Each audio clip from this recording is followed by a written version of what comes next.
Yeah. Good morning. My name is Tanya Inge, and I'm Vice President at Veterans Education Success. We are excited to be here today with colleagues and student veterans from all over the country to talk about higher education and our priorities. Over the years, military and veteran service organizations have found our collective voice is stronger together than apart. Every year, our voice grows louder and stronger when it comes to the importance of access to high-quality education for military-affiliated students.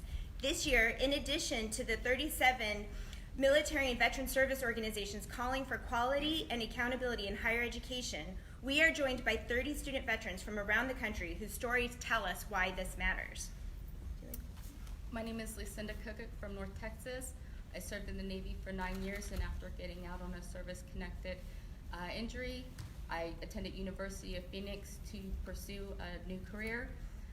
Finished my bachelor's and started my master's, and had exhausted my GI benefits and found myself unable to transfer my credits to a more affordable institution, and unknowingly accumulating a significant amount of student loans. I'm here to share my story today so that other veterans can use their benefits without fear or stress of being misled by for-profit colleges. We earn our benefits through our sacrifices and our service, and we give equally pursuing our education after our service.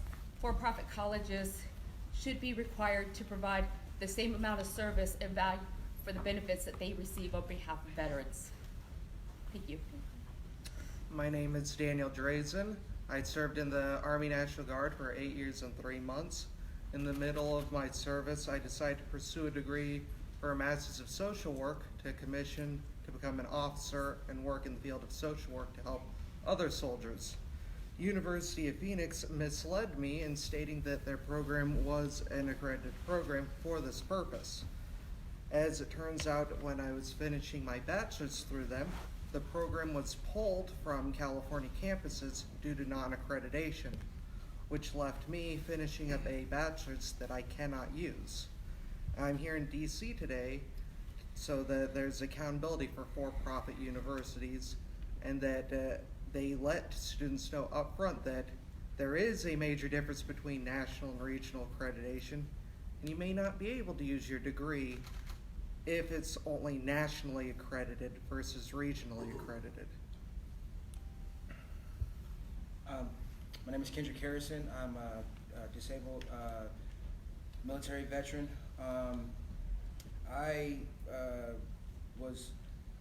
entered the Augustine University, and for me, it was probably the worst mistake I ever made in my life. I feel as though I was totally taken advantage of. The school preyed on my GI benefits that I had earned all the time, stiffing me with the bill.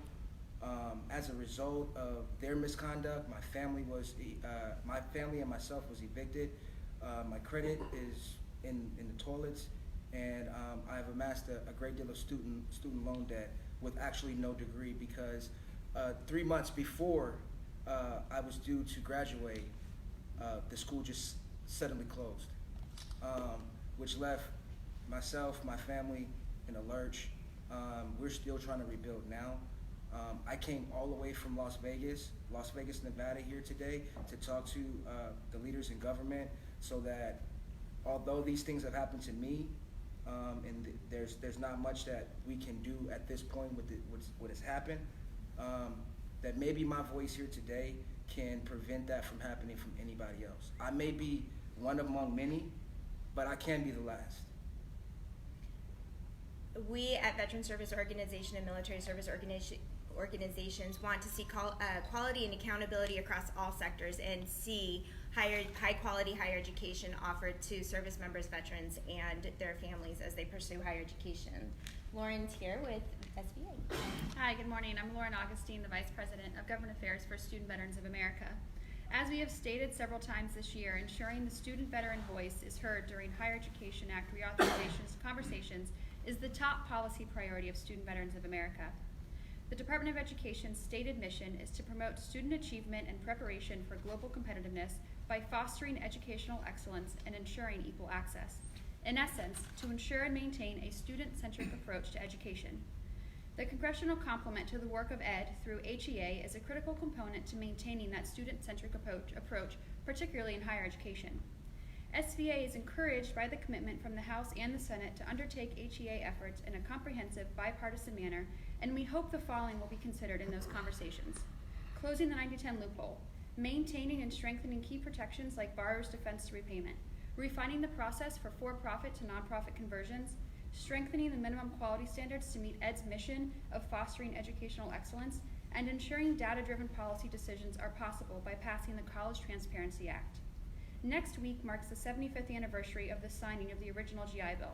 As one of the marquee pieces of legislation from the 20th century and a bill that democratized higher education, we hope to see Congress build on that legacy through a comprehensive, student-centric, bipartisan Higher Education Act reauthorization.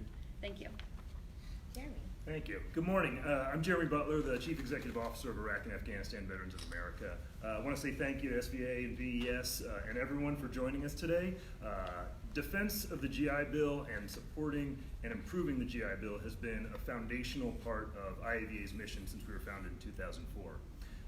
The GI Bill has been an incredibly successful tool, a benefit for military and veterans since it was first founded back after World War II. You wouldn't think it would be necessary for us to continue to come back year after year to fight for improvements, to correct mistakes that are made around the GI Bill, but yet we find ourselves having to do that. One of the biggest and most egregious is the 9-10 loophole. This is something that we have ardently fought against and are very excited to have this opportunity to be here today, be here with everyone to get the Higher Education Act approved, to close the 90-10 loophole, and to make sure that the GI Bill is not only available, but useful and around consistently for everyone so that no other veterans get short-cheated out of an opportunity to use this one-time benefit, which is a lot of the reason why many join the military. One of the reasons I joined the Navy was to take advantage of the GI Bill.